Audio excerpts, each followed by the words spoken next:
It's been about 24 hours since the patch came out addressing slashing, and I'm here to tell y'all that slashing is back.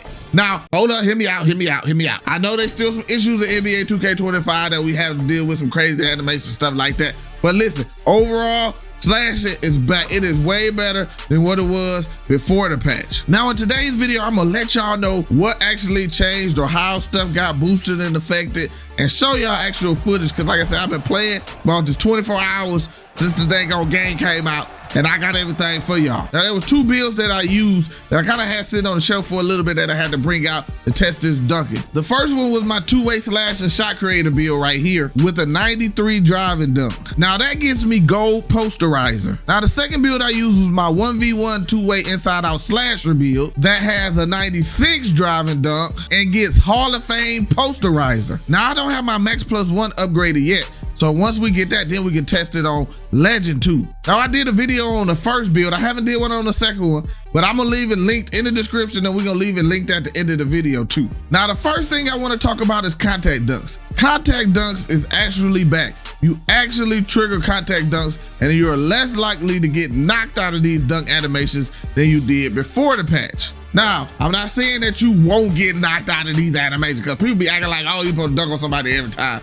No, it's not working like that. Mostly anything in this game don't work like that. You can't make more than 3 3-pointers in a row damn near. But slashing has definitely been improved when it comes to contact dunks. Now, I know that NBA 2K didn't want NBA 2K25 being like 2K24 was, where if you get a guy in a perfect angle, you get the dunk every time. Now, is this RNG and the RNG that we get frustrated with in this game? Yes, but I try to look at it through their eyes. They're the ones that made the game. Now, I know, you know, it's a bunch of us, so it's kind of hard to make it for us, but they should be making it for us too. But in the NBA, they don't dunk on people every opportunity they get or every part of the game. It just don't work like that. Now, when there's a small guard down there, you can dunk on them almost every time. Now, I did have a fluky animation where I had the guy set up, but he had his back turned to me. They should have let me just yam on his goddamn back of his head, put my nuts on the back of his goddamn head. But they just gave me some knockout animation. I ain't even get the dunk. It was stupid. But for the most part, if there's somebody that doesn't have the interior defense or the block on their build, you will dunk on them the majority of the time. Now, depending on the animation, depends on how hard it's gonna be, but we're gonna get to that a little bit further.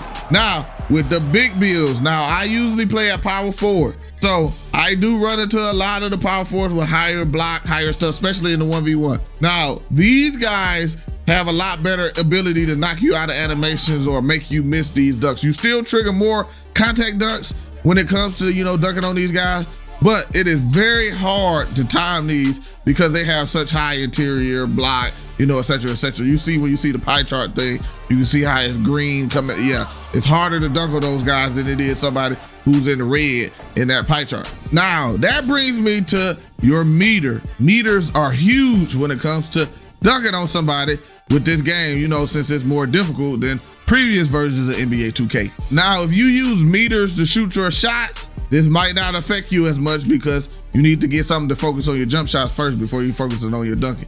But I don't use meter. So only time that my meter shows up is when I am doing a meter dunk. Now, the one that works for me best is dial. Dial is easier for me to see. It's kind of similar to some of the older meters that we had, even though we don't get to see the green window, but it tends to work for me better. Now, you can use ring. Ring is a good one too, but I don't like arrow. Arrow doesn't work well for me. I prefer ring or I prefer dial. Now, if you didn't know, in this custom HUD menu, this is just in your animations menu, you can change the size of your meter too if it's harder for you to see. You can change the color. I like to change the color. That's why I got it to orange, to a color that's not on the court, because sometimes it blends into the court. You can't see the dang on meter, and now you know you miss a dunk because you can't barely see it because it's blending into the background. Now, every time you go up for a dunk, it's not going to be a contact dunk. So you gotta have the right animations on there. And I did a video, I'm gonna leave that link at the end of the video, and I'm gonna put it in the description, where I I tested every dunk animation in the game, and I actually found out that it seems like you trigger more animations when you do this method and you use as many dunk packages as you can. The way NBA 2K25 is set up with the AI trying to find the right animation for the right position or for whatever position you are on the court. So if you have the VC for it, I suggest you use as many dunks as possible.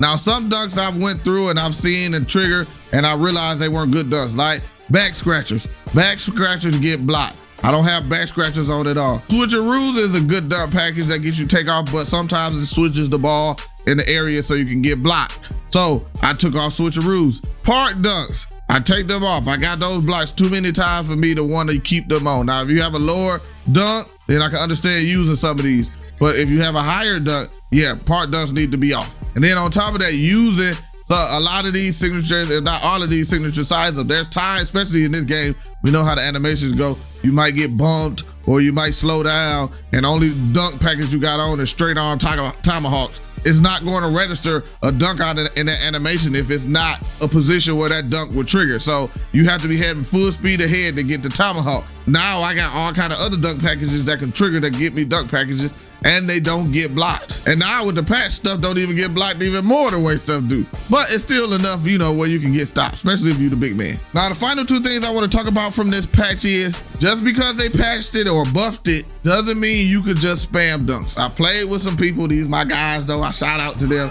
I played with some of them today, and some of them was taking dunks that they shouldn't take it, expecting them to go in. That's not how this game works. They buffed them to where you get more animations. It's easier to make them, definitely. But it's not where you could just spam dunks like how in NBA 2K24, especially on the 1v1 court, if I get somebody on my hip, I was dunking on them every time. There was nothing that they could do to stop me. They're not trying to have the game be like that, where I've heard people call it like NBA Jam. So they're not trying to have it do like that. But the second thing is, it's even harder if you can't shoot. Now, if you can't shoot, they're gonna play you far back and then it's not gonna go. You're gonna see a gameplay footage right here, I'll show you, where this guy just went to the paint. At first he played me high, but then I started yamming that thing on nigga head like, ah. And so he decided, okay, well, I'm gonna let him shoot. And then now I can shoot, it's a wrap, it's nothing you can do. Now I can dunk on you, and I can shoot the three or the mid-range or whatever, you know, you put on your build like that. So y'all let me know what y'all think about this new patch. Did it help you out? Did it hurt you? Does it feel the same?